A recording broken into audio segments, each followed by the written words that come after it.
And as you know, Ali, in stories like this, context is everything. And in the early days when this broke in the national media, the reporting wasn't exactly fair and balanced. First, there was the political aspect you mentioned, including President Obama commenting on the case. Listen. You know, if I had a son, he'd look like Trayvon.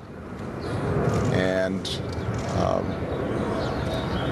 you know, I think they are right to expect that all of us as Americans are going to take this with the seriousness it deserves. In the days that followed, you had people around the country wearing hoodies to support Trayvon Martin. Even California lawmakers wore hoodies to protest the negative stereotype of young black men. Then you had Reverend Al Sharpton. He began organizing these protests, calling for the arrest of George Zimmerman. Even city leaders in Sanford began butting heads over whether Zimmerman should be arrested or not.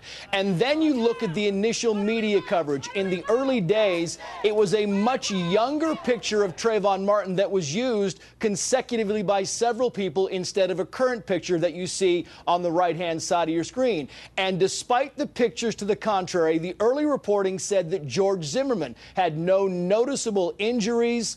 And remember, the picture showed a different story. And then remember the soundbite that was played by NBC News? Listen. This guy looks like he's up to no good. He looks black. Up to no good, he looks black. Clearly, that was a misedit. Now listen to what was actually said during that phone call. This guy looks like he's up to no good, or he's on drugs or something. It's raining, and he's just walking around looking about. Okay, and this guy, is he white, black, or Hispanic? He looks black. Now, jobs were lost by NBC because of that edit, but across different media coverage, there continued to be context taken out of context. Remember when Zimmerman told police that he was following Trayvon Martin and they said, you do not need to do that, and he said, okay?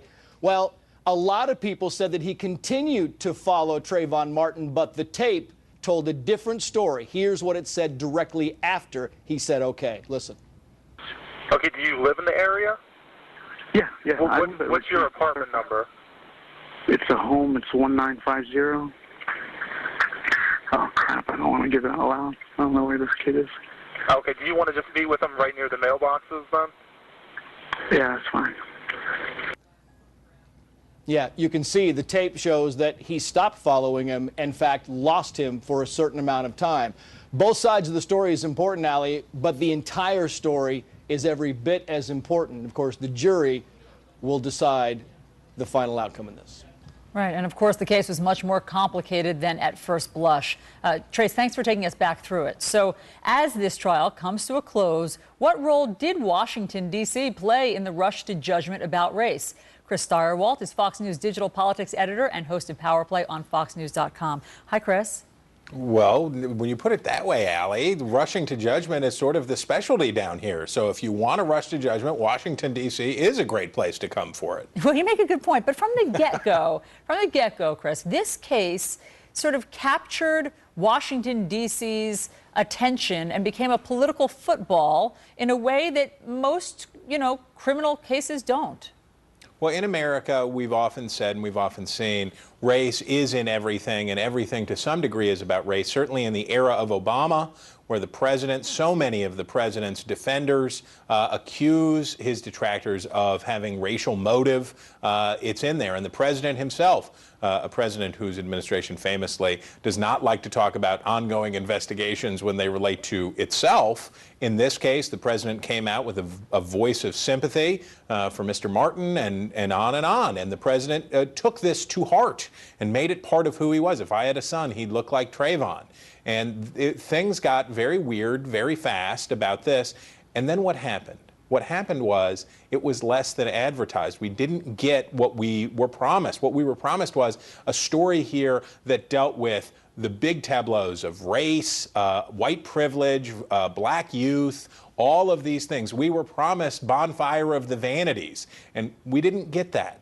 We were also promised that we would have something on the order of what we saw in Los Angeles with the Rodney King era. That didn't happen either. What we got instead was basically two minorities The New York Times famously called Mr. Zimmerman a white Hispanic to delineate him because of his skin tone.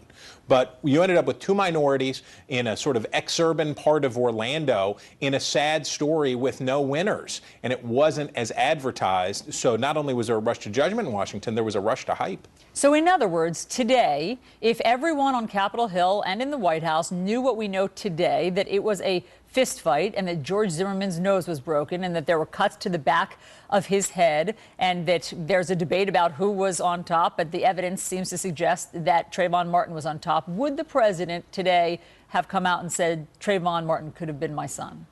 Well, if he knew that this was probably the only place that clip was going to be played today, he probably would have done it anyway, because it was good politics at the moment. It made sense. It was a gap shot. He identified with this young man, a victim who was being held up as this. And he made him part of his family rhetorically. So he probably would have done it again, knowing that that clip wouldn't get a lot of airtime now.